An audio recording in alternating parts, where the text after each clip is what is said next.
Welcome to another episode of Cam Dolphins All Access. Mike Cunio alongside Steve Goldstein here. And Goldie, we were just listening to Chop Robinson at the podium, and it sounds like he's going to play this week against the Commanders. What are you looking forward to there, and what have you thought about his progress so far here in camp? Well, Chop's a great story. Everybody talks about him being this kind of sponge, a quiet guy. We spoke to him. Yeah. He goes, yeah, I am pretty quiet because I'm taking everything in from these veterans. Anthony Weaver told me the same thing, and that's what you want out of a young guy.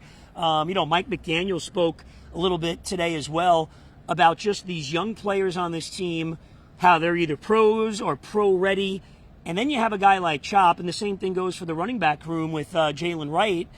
You know, there's a lot of mentors in those rooms, in those edge rushers, guys like Bradley Chubb and Jalen Phillips and, of course, Raheem Mostert. And then you have the young guys, the Achans, the Wrights, the Robinsons, the Kamaras that are rookies. So, you know, that was something early on, and for young fans may not remember or know it, but back in the 70s and 80s, that was a staple on those Don Shula teams. For example, Nat Moore, who we see out here every day, he taught all of his receiver tricks to Mark Clayton and Mark Duper. Due to changeover, maybe the franchise over the decades lost a little bit of that. It seems to be back, and you bring up those two rooms, in particular, those edge rushers and those running backs. And the nice thing is with Chop intimating he'll be ready to go on Saturday. Remember, Mike, the Dolphins, Mike McDaniel did play the starters week 2 last year against Houston a little bit, so maybe we will see the starters over at Hard Rock Saturday. And for Chop Robinson, there's also a bit of a family affair because his dad's a huge Commanders fan. I don't know how Chop grew up a Ravens fan, so a little bad blood may be there. I'm just teasing, but he said Dad will be wearing Dolphins colors. Of course. So not to worry. Another young player we got to talk to today, cornerback Cam Smith. Fans have been waiting for this guy to show up on the field. It looks like he was out here today, so it looks like he's finally getting healthy. Is this finally the moment where we see Cam back on the field? Because last year against the Falcons in the preseason, he really popped before he suffered, what was either a hamstring or groin injury, I can't remember. But it looked like this was the corner of the future for Miami. Well, look, Cam Smith is an aggressive cornerback that did not fit the Vic Fangio system. Yeah. He's a rookie anyway. It's always tough for rookies in general. And obviously, Vic Fangio just didn't have the confidence in him. In comes a new coordinator. I know he's put a lot of work in during the offseason, working with the coaches.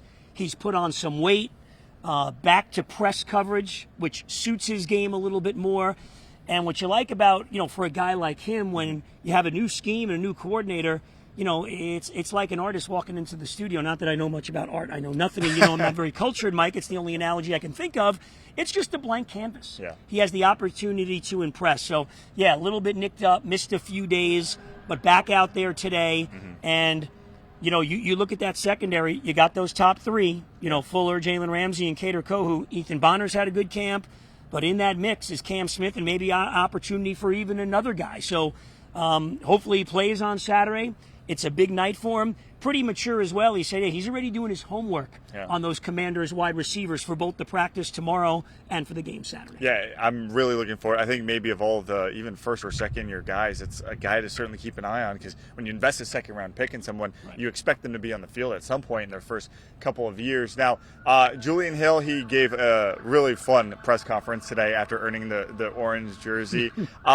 What do you see out of him? I mean, he said it today. Look, when you get the orange jersey, it's not just about the practice before, but it's also about this practice. All eyes are on you, and I thought that was an interesting take. We don't really hear that from the players when they do get that orange jersey. Yeah, a lot of pressure on the playlist. He doesn't want to hear from the veterans the music is no good, so he had a little reggae. Tua went over to him, he said. He liked that. Chubb and Phillips liked it. The coaches liked it. So he impressed with his musical choices.